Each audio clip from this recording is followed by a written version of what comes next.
Fala aí, galera, seja bem-vindo no ar canal Perguntas, com mais uma história de brasileiros de sucesso aqui nos Estados Unidos, que é o que vocês gostam de ver, né? A gente acha que o brasileiro vem pra cá só pra sofrer, pra carregar pedra e limpar a casa, e não é verdade isso.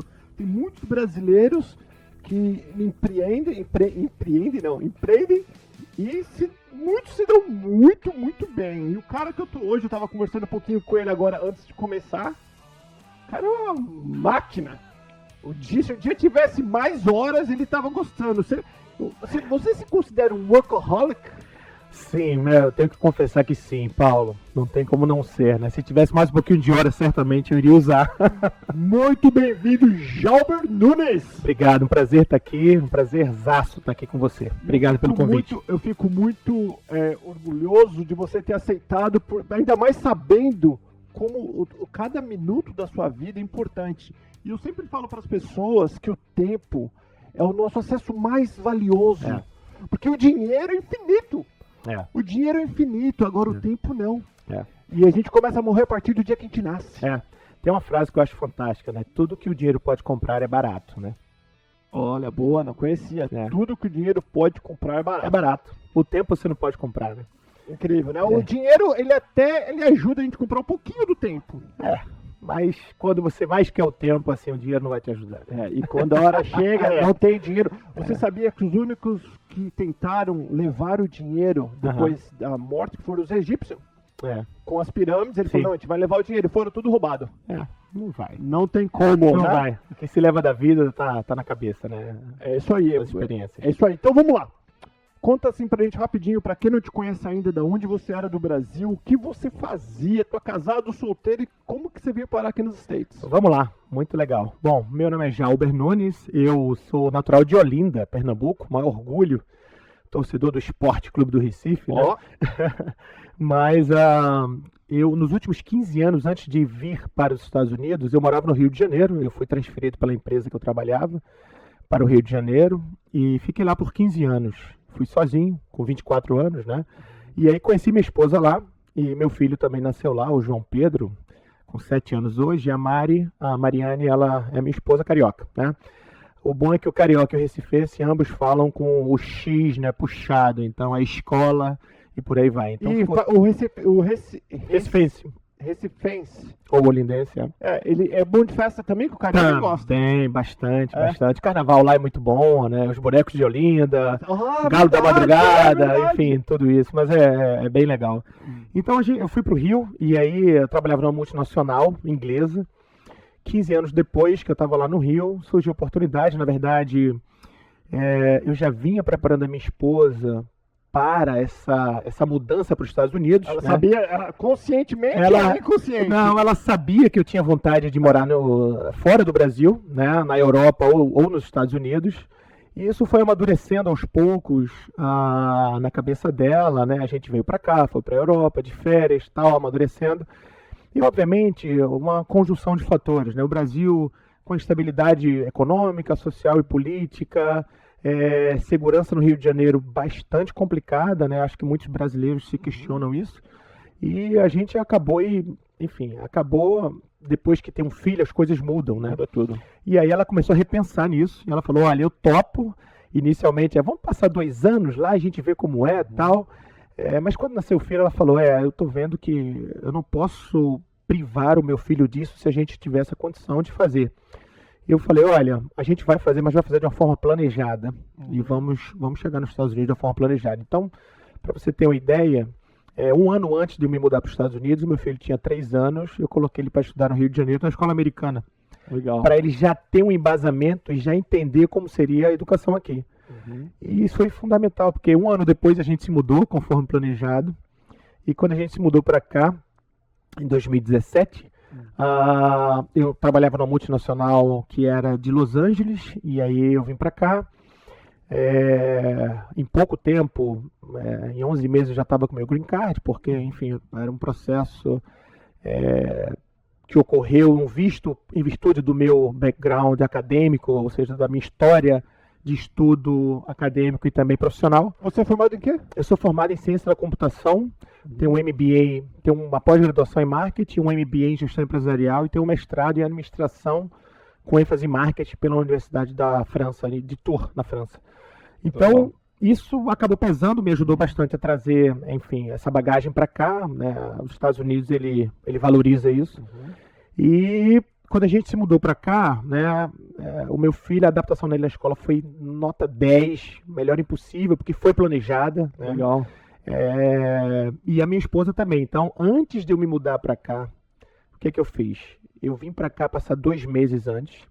Né? Então, assim, antes de mudar de vez, eu falei, olha, vamos pegar um dezembro e janeiro que é férias e vamos morar lá 2 meses pra gente ver como é que vai. Você tinha casa aqui? Você alugou? Não, eu aluguei uma casa, mas aluguei uma casa em Hunters Creek na época que eu queria fugir dos parques, né? Eu falei assim, eu quero ter vida de americano pra que minha esposa veja. Hunters Creek, vida de americano. Pois é, você vê, né? Cara novo. Quando eu cheguei lá tinha mais brasileiro colombiano que tudo, né?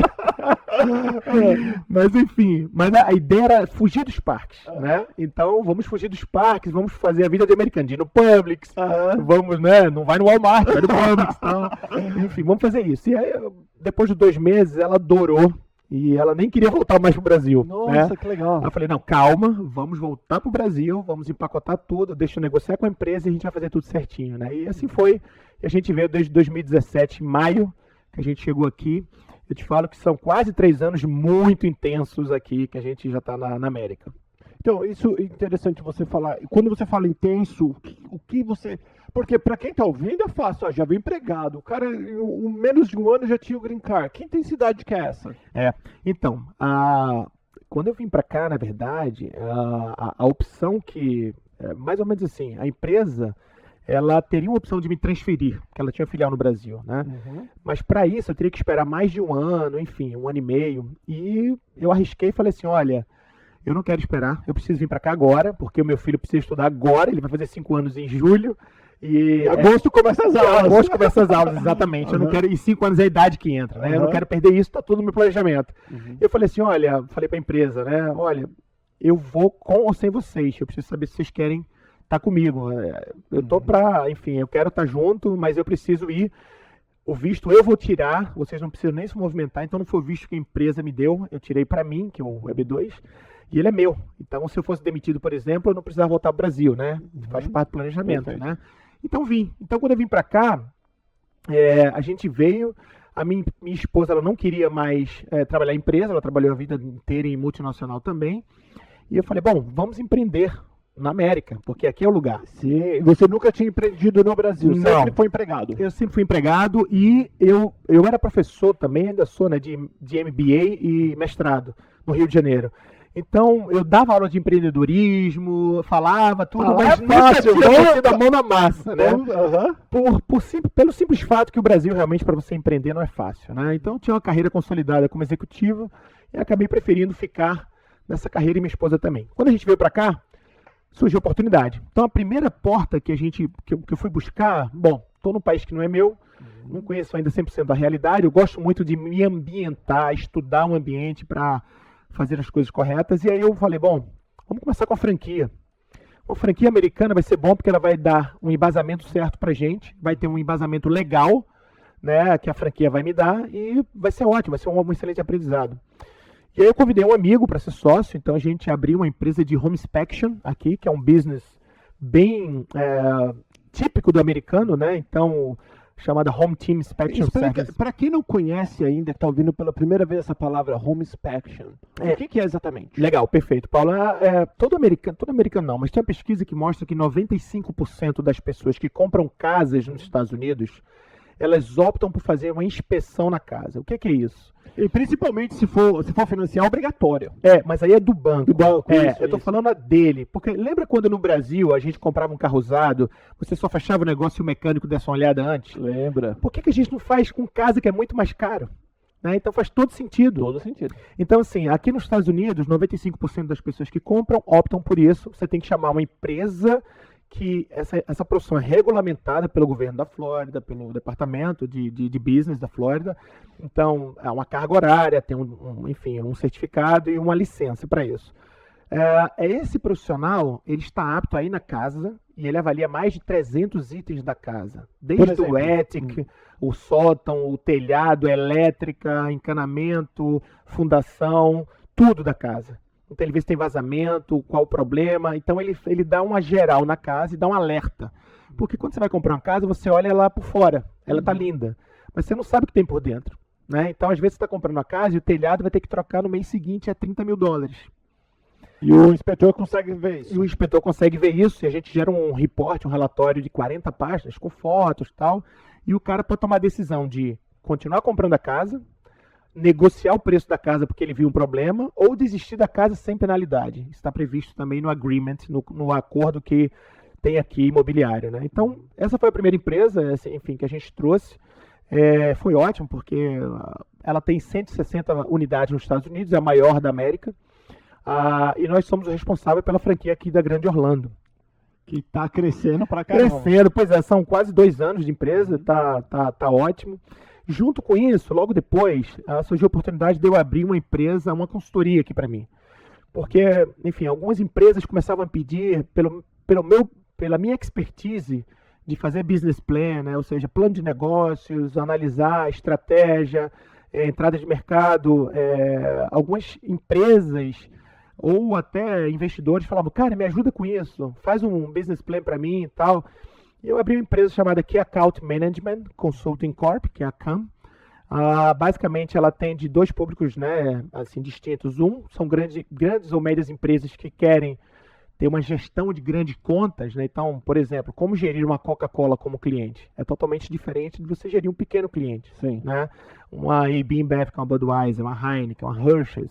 Enfim, então, um braço da consultoria era para isso, que eu tenho uma especialização disso que eu fiz em Londres, e o outro braço seria muito mais dedicado para pequenos investidores ou pequenas empresas que querem, enfim, poxa, eu queria investir, abrir um business de uma sorveteria aqui em Orlando, enfim, como é que a gente vê isso?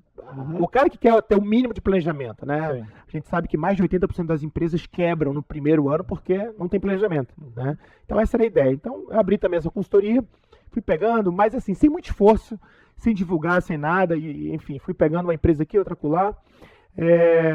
E por fim, a terceira empresa,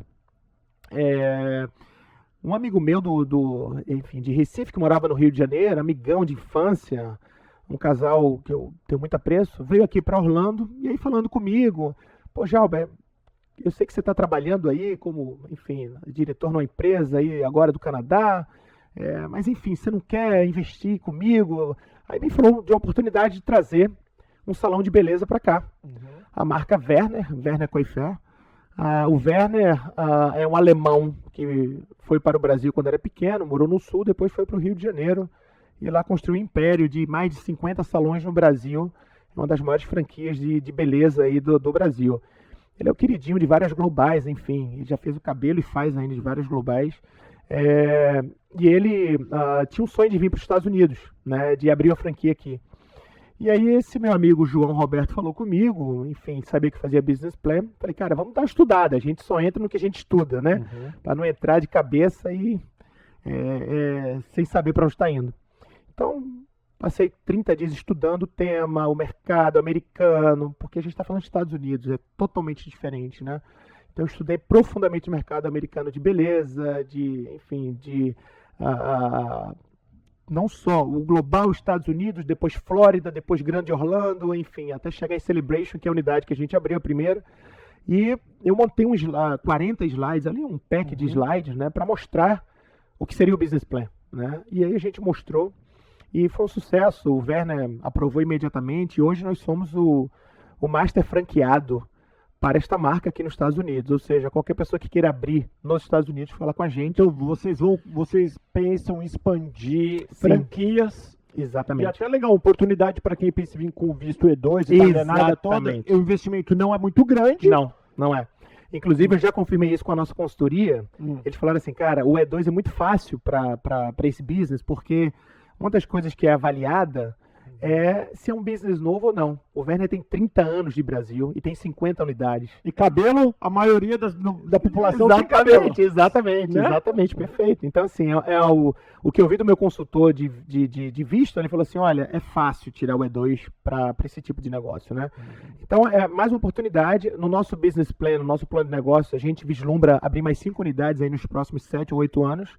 Ainda há espaço aqui no Central Florida, antes da gente migrar para o sul da Flórida, que é o nosso plano inicial. Deixa eu fazer, como você fez essa pesquisa, e se você não souber, não sabe, Claro. não sabe que não é não é, eu sei que você não é cabeleireira. Sim. Qual que é a maior diferença do público entre o público americano e o brasileiro? Perfeito. Vamos lá, eu sou professor de comportamento consumidor. Ah, legal. Então eu adoro esse Top. tema. Então eu adoro esse tema. Então eu mapeei bem isso, né? Então assim, e eu falo para a nossa equipe lá no salão. Primeira coisa, o americano ele é muito pragmático, né? E ele é menos vaidoso que o brasileiro. Verdade. Que a brasileira. Então a brasileira vai lá, ela gosta de ser tratada muito bem, purpurina. gosta de botar no Instagram, no Facebook e tal.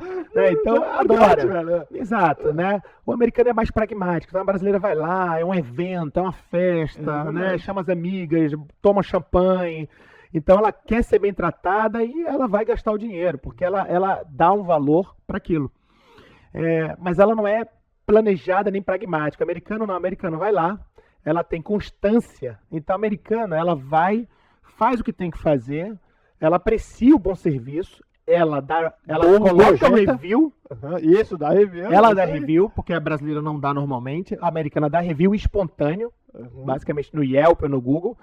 E quando ela fecha a conta, ela fala assim, já marca a minha próxima daqui a 30 dias. Você tá falando com a minha esposa, e minha esposa minha esposa às vezes não fala com ninguém. Pois é, exatamente. Não tá ali pra fazer amizade, é pra fazer o negócio e vazar. Exatamente. Então, assim, eles são muito pragmáticos, né? Então, assim, olha, teve uma que chegou lá e falou assim, olha, por favor, já pode marcar o ano inteiro, a segunda-feira de cada mês. Eu vou vir aqui às 10 horas da manhã. Sabe quando que um brasileiro vai fazer isso? Nunca, é muito difícil. Então, assim, né? Então eles são mais planejados. Outra coisa que a gente teve, nós temos cabeleireiros brasileiros e americanos no nosso salão, né? E uma coisa que a gente, visando o comportamento consumidor, né, falamos, olha, nós temos os dois públicos, o brasileiro e o americano. Nós queremos os dois, óbvio. Mas é extremamente importante vocês saberem a diferença do americano para o brasileiro. A primeira delas o americano tem um espaço que é dele. Você não pode ultrapassar esse espaço. O brasileiro, a brasileira, ela chega, te dá um abraço, te dá um beijo, você fala alto, você gesticula e você usa muito body language, né? Ou seja, a linguagem do corpo. A americana não gosta disso. Então fala baixo, você não vai ficar falando muito alto com elas, gesticulando muito e nem apontando muito o dedo, porque é falta de educação, você está passando do limite. Então a gente treinou os funcionários para que eles soubessem essa diferença.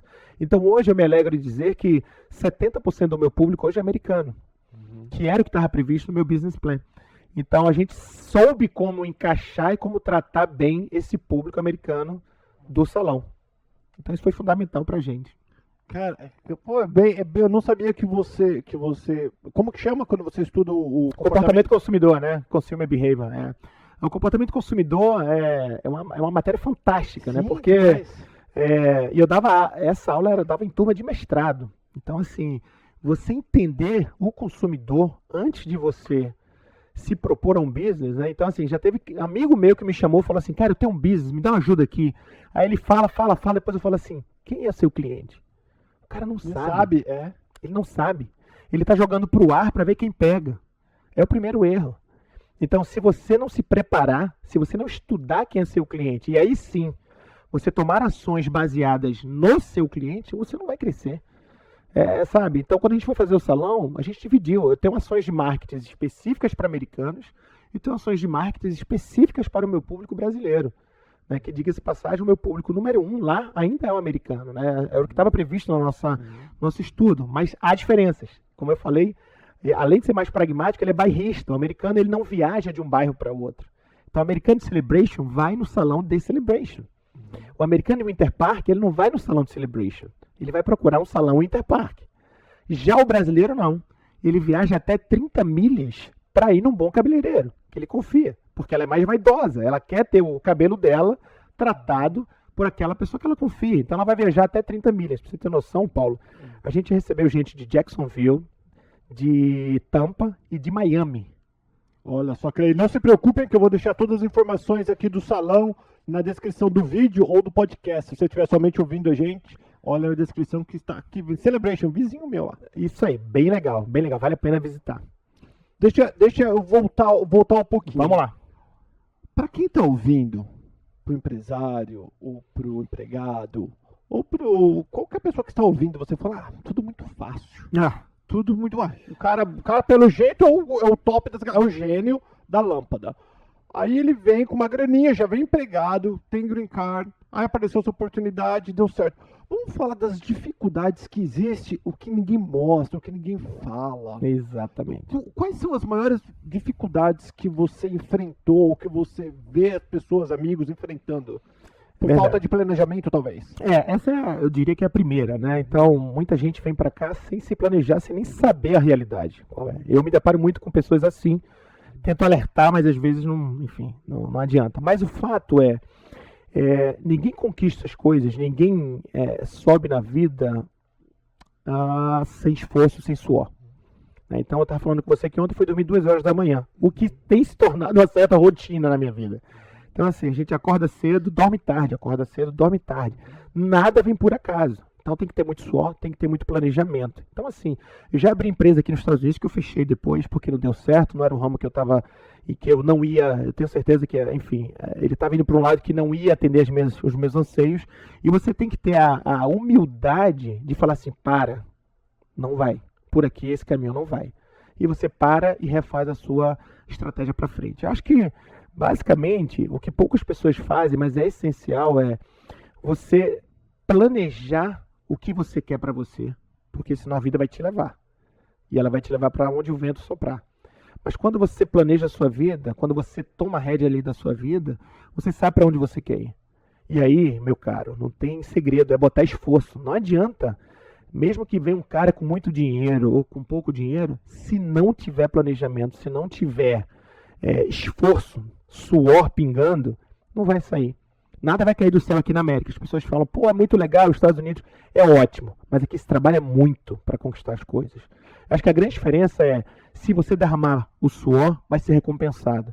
Essa é a grande diferença que fica aqui, né, de lição. Então, Paulo, eu posso falar que a gente já errou muito aqui, já erramos estratégia, já erramos de business, enfim, trabalhava na empresa, pedi demissão, depois voltei de novo para a empresa por erro. Então, assim, tudo isso a gente aprende. E o mais importante eu sempre falo isso, né? Se você vem para cá e você veio para ficar se lamentando do passado, ou se lamentando o que ficou para trás, você não vai crescer, cara. Você tem que olhar para frente, você tem que olhar o copo meio cheio e olhar assim, o que é que tem de bom, né? O que é que eu posso crescer? De que forma eu posso fazer? Tá longe da família nunca é fácil, né? Nunca é fácil. Mas vai adiantar ficar chorando, derramando, enfim, chorando leite derramado, é olhar para frente, né? E vamos fazer do limão a limonada, né? Eu adoro fazer, usar essa frase, né? Então, basicamente é isso. Você tem que vir de uma forma estruturada, enfim. E, de novo, quando eu falo estruturar, não é só dinheiro, e nem é dinheiro, mas é estruturar o seu pensamento, as suas ações, né? O seu plano A, B e C, né? Porque nem tudo vai dar certo do jeito que você imagina. Mas se você se planejar direito, você já elimina um monte de coisa que eu vejo as pessoas chegarem aqui e elas não têm a menor noção do que vieram fazer aqui. Tá valendo a pena para você, para tua família? Bastante. Faria tudo de novo? 2 vezes. Caramba, muitíssimo obrigado. Eu falei Jaber, Jaime, Vine, Jalber Nunes. Valeu, muitíssimo obrigado. Prazer foi meu, Paulo. Eu que te agradeço, hein? Com certeza eu vou convidar você mais algumas vezes. É um prazer. Sobre alguns assuntos específicos. Perfeito. Porque eu acho que um dos objetivos que eu venho nos últimos 5 anos fazendo em relação ao trabalho, eu trabalho 14 horas por dia, as pessoas falam, nossa, 23 anos de América, você trabalha 14 horas por dia, eu quero morrer trabalhando 14 horas por dia. É isso aí. Eu acho que é o segredo da felicidade. Meu pai sempre fala isso pra mim, né? Ele fala assim, meu pai tem 73 anos, fala assim, se eu ganhasse na Mega Sena hoje, eu iria trabalhar mais ainda. Eu falo isso pra minha esposa. Eu falo isso pra minha esposa. Incrível. Muitíssimo obrigado. Obrigado você, Paulo. Jalber, sem ele saber, em breve, mais uma vez aqui no canal Pergunta, nós vamos falar sobre uns pontos específicos. Nós vamos ajudar. O nosso objetivo é educar as pessoas a tomarem melhores decisões na vida dela. E se você está pensando em vir para cá, você tem a oportunidade de investir no E2, que é o de italiano, alguns países. Vou deixar aqui embaixo o e-mail e o telefone para que você possa conversar com o Jalber ou com alguém da equipe dele para tentar te ajudar. Valeu, Jalber. Obrigado. Perfeito, obrigado, Paulo. Um grande abraço. Tchau, tchau. Tchau.